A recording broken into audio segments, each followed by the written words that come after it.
Assalamualaikum warahmatullahi wabarakatuh. Perkenalkan nama saya Bagus Nurajit, NIM 120220151 dari kelas RA.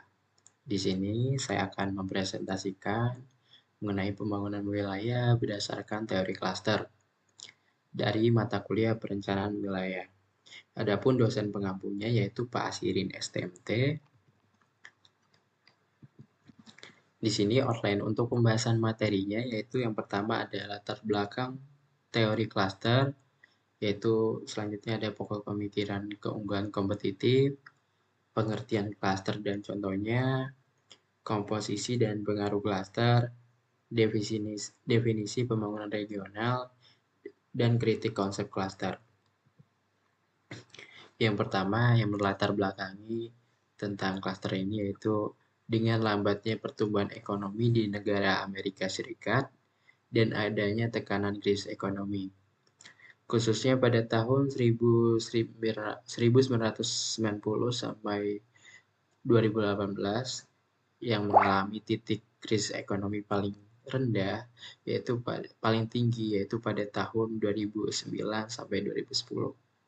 Namun pada setelah itu ekonomi di Amerika Serikat mulai mengalami perbaikan, mulai berangsur membaik dan dinamis pada tahun 2010 sampai 2018. Lalu dalam klaster ini yaitu dikemukakan oleh uh, ilmuwan yaitu Michael Eugene Porter dalam mengembangkan konsep yang berpengaruh tentang keunggulan kompetitif. Tujuan konsep ini yaitu menjelaskan peran dan dinamika konsentrasi geografis atau klaster industri dalam ekonomi nasional dan kontribusinya terhadap pertumbuhan produktivitas dan daya saing perdagangan. Pada pendekatannya, yaitu mempunyai pendekatan tradisional dalam kebijakan industri untuk pembangunan ekonomi yang tidak berfungsi.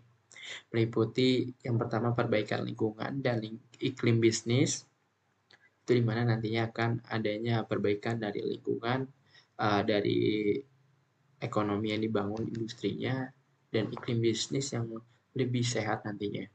Lalu yang kedua ada pembangunan industri-industri berteknologi. Industri-industri berteknologi sesuai dengan industri 4.0 di mana industri sekarang mulai berganti dengan sesuatu yang lebih instan dan lebih efisien uh, dalam pengelolaannya gitu. Sehingga nantinya produk yang dikembangkan oleh industri-industri ini dapat lebih maksimal dan mempunyai kuantitas dan kualitas yang lebih baik gitu. Lalu yang ketiga ada pembangunan pertumbuhan yang tinggi dengan cara berinvestasi pada infrastruktur dan proyek kawasan industri. Jadi uh, industri-industri yang ada ini uh, perlu melakukan pertumbuhan yang tinggi gitu dengan berinvestasi pada infrastruktur. Karena apa? Jika kawasan industri tidak mempunyai infrastruktur yang memadai seperti halnya jalan, seperti halnya akses dalam distribusi, maka dari itu akan menghambat dari produktivitas industri itu sendiri. Adapun di sini pokok-pokok pemikiran pendekatan dalam keunggulan kompetitif.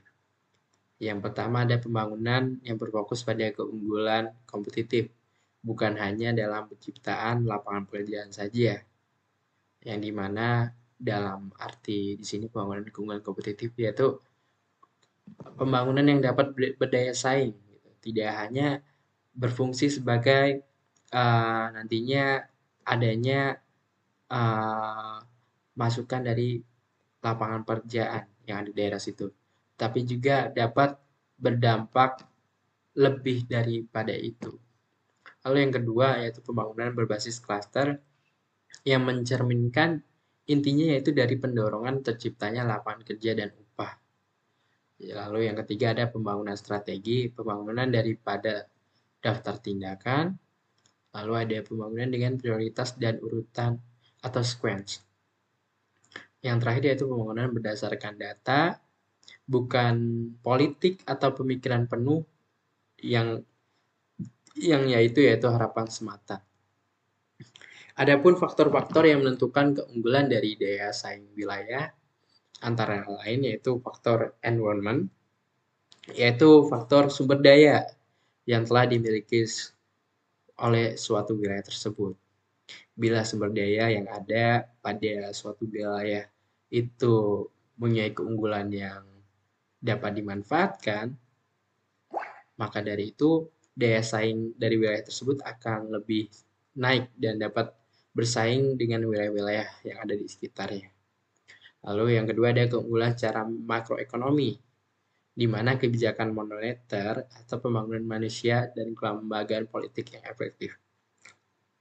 Keunggulan secara makroekonomi ini yaitu di mana dalam menentukan daya saing wilayah ini dilihat juga gitu dari kebijakan moneter dari pemerintahan itu sendiri, yaitu lembaga politik yang efektif gitu, dalam lingkup yang luas yang terintegrasi mungkin dari daerah seperti halnya dari kabupaten sampai ke tingkat pusat maupun nasional.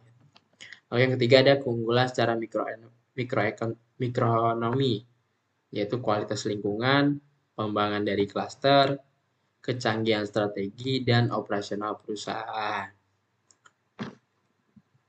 Lalu adapun definisi dari klaster ini yaitu kelompok perusahaan yang saling berhubungan secara geografis atau secara langsung dan kelembagaan yang saling berkaitan dalam bidang tertentu, dihubungkan oleh kesamaan hubungan yang saling melengkapi. Seperti halnya yaitu pada suatu daerah nih ya, dia itu mempunyai industri yang memiliki kesamaan, di mana kesamaan ini saling melengkapi, seperti halnya dia itu sebuah aglomerasi yang ada dalam suatu daerah tersebut. Gitu. Ataupun aglomerasi ini bisa seperti halnya pendidikan ataupun perdagangan jasa maupun hal yang lain gitu. Nah, lingkup dari geografi suatu klaster ini berkaitan juga dengan jarak di mana informasi transaksional, insentif, dan efisiensi yang terjadi. Seperti halnya pada daerah, negara bagian, atau satu kota. Lalu pada klaster keunggulan kompetitif industri hayati dimaksud, di sini mempunyai beberapa alur yang saling berkaitan. Seperti halnya di sini dari produk-produk mengenai kesehatan. Di sini ada produk tentang kesehatan dan kecantikan, penyediaan instrumen operasi bedah, peralatan medis, penyediaan peralatan kedokteran gigi, barang-barang optelmik, peralatan diagnosa, kontainer, yang dimana ini akan disuplai ke klaster instrumen analisis atau ke rumah sakit pendidikan dan spesialis. Setelah nantinya dari produk-produk ini di klaster atau dari industri-industri ini dianalisis, lalu akan dilangsungkan pada organisasi atau riset, di mana organisasi riset ini dia berasal dari lembaga pendidikan tinggi seperti halnya Harvard, MIT, Tufts, Boston, UMass. Nah, itu nanti akan dia mempunyai mempunyai tahapan gitu. Jadi sebelum nantinya si klaster ini diedarkan kepada konsumen, kepada produk ini melalui organisasi riset terlebih dahulu agar standar nasionalnya atau standar internasional dari produk tersebut terbilang aman dan layak dipakai oleh konsumen. Gitu. Nantinya mungkin setelah lembaga pendidikan ini akan mempunyai opsi seperti kepada organisasi riset maupun kepada rumah sakit pendidikan dan spesialis yang lebih memadai.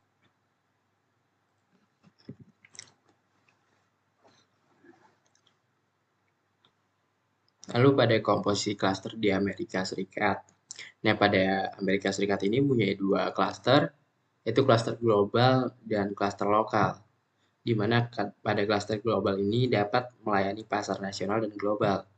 Artinya pasar perdagangan yang lebih bebas gitu, di mana mudah terpapar kompetisi dengan wilayah dan negara lain. Sedangkan klaster lokal yaitu melayani pasar lokal. Sedikitnya dapat terpapar kompetisi, tapi tidak berpengaruh sampai ke luar negeri gitu. Lalu di sini ada sumber-sumber keunggulan kompetitif dari lokasi, yang dimana ini sangat berkaitan. Seperti halnya yaitu kondisi permintaan, industri-industri yang mendukung, kondisi-kondisi faktor dari input dari perusahaan itu sendiri, lalu konstruk strategi dari persaingan perusahaan.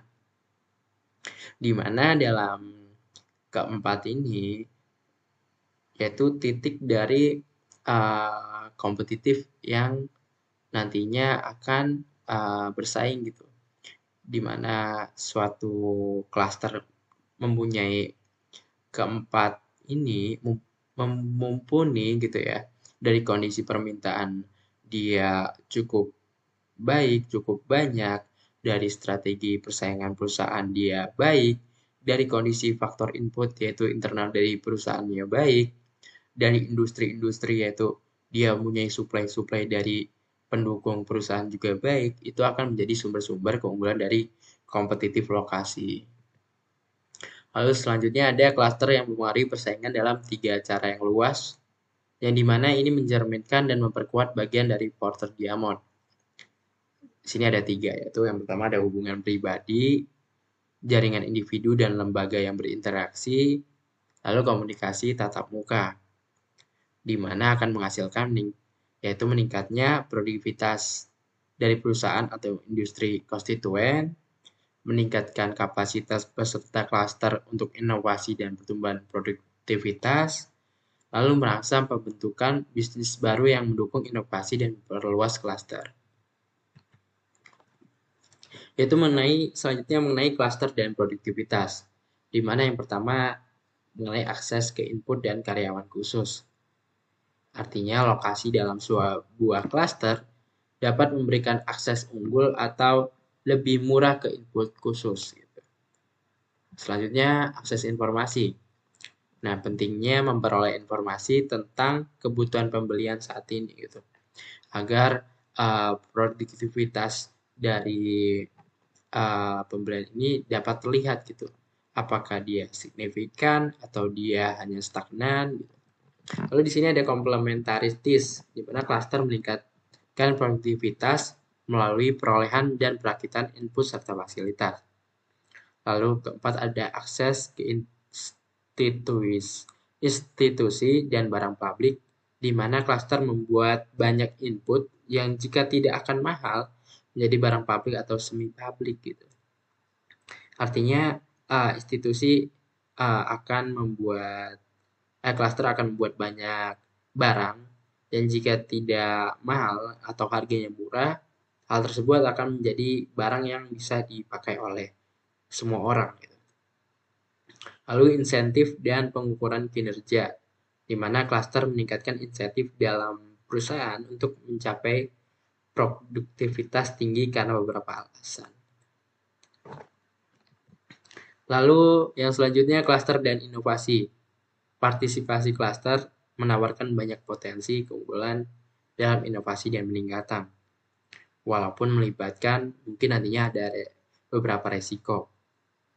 Tetapi dibandingkan dengan lokasi yang terisolasi, partisipasi klaster juga menawarkan keuntungan dalam memahami kemungkinan teknologi, operasi, atau pengiriman yang baru.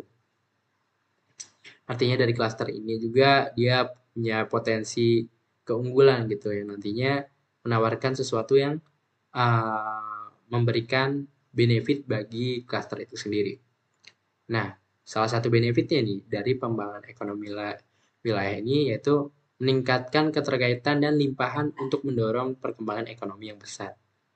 Lalu selanjutnya ada meningkatkan jumlah perusahaan terkait, lalu meningkatkan efisiensi dan efektivitas kebijakan ekonomi tradisional. Di sini ada definisi pembangunan regional dan kebijakan pembangunan regional dengan pendekatan keunggulan kompetitif. Nah, pembangunan regional ini yaitu merupakan peningkatan keunggulan kompetitif perusahaan klaster, dan ekonomi nasional dalam pasar internasional. Menurut Porter sendiri nih, strategi ekonomi itu mencapai keunggulan kompetitif haruslah sesuai dengan kondisi dan potensi yang dimiliki wilayah. Seperti halnya pengembangan keunggulan nilai-nilai wilayah, pengembangan kekuatan unik yang dimiliki wilayah, pembangunan untuk mencapai dan memelihara keseimbangan dengan wilayah sekitar, lalu penentuan prioritas dan urutan pengembangan yang merupakan hal yang fundamental untuk pengembangan ekonomi wilayah itu sendiri. Tetapi dari itu ada hal yang perlu diperhatikan dari pemerintah dalam mengembangkan klaster, seperti halnya stabilitas makroekonomi dan politik, tingkatkan kapasitas ekonomi mikro, penetapan ekonomi makro, pengembangan dan implementasi program, fasilitas pengembangan dan peningkatan klaster, dan tentunya dorongan fasilitas dan diberikannya insentif. Lalu di sini ada kebijakan ekonomi terkait klaster, di mana klaster ini mempunyai kebijakan ekonomi yang terkait, seperti halnya pengumpulan dan penyebaran informasi ekonomi, promosi ekspor, reformasi regulasi, promosi investasi asing langsung, pengembangan faktor spesialisasi dan kecanggihan, dan kebijakan iptek. Nah, dari konsep yang dikemukakan oleh Porter ini tentang klaster dan keunggulan kompetitif menuai beberapa kritik dari beberapa ilmuwan.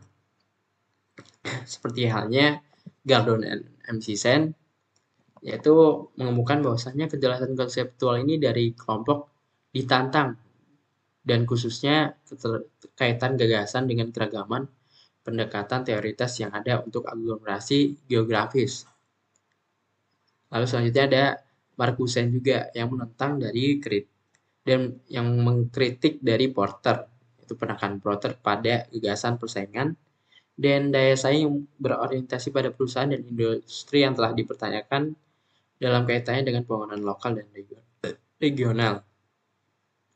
Lalu ada O'Donnell mengemukakan bahwasannya tidak jelas apakah dan bagaimana daya saing dapat bersifat teritorial dan didefinisikan dalam istilah lokalitas, wilayah, atau negara.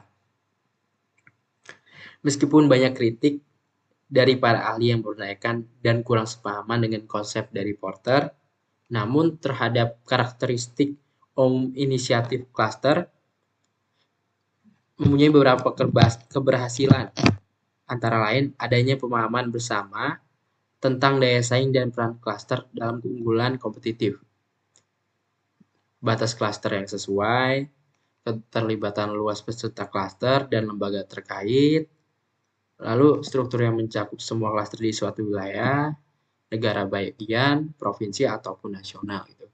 Jadi walaupun menuai banyak kritik dari beberapa ilmuwan, ternyata ada juga gitu ya keunggulan kompetitif dari Porter ini sendiri, konsep dari Porter ini sendiri. Mungkin itu yang bisa saya sampaikan dari presentasi kali ini. Kurang lebihnya saya mohon maaf. Saya akhiri. Wassalamualaikum warahmatullahi wabarakatuh.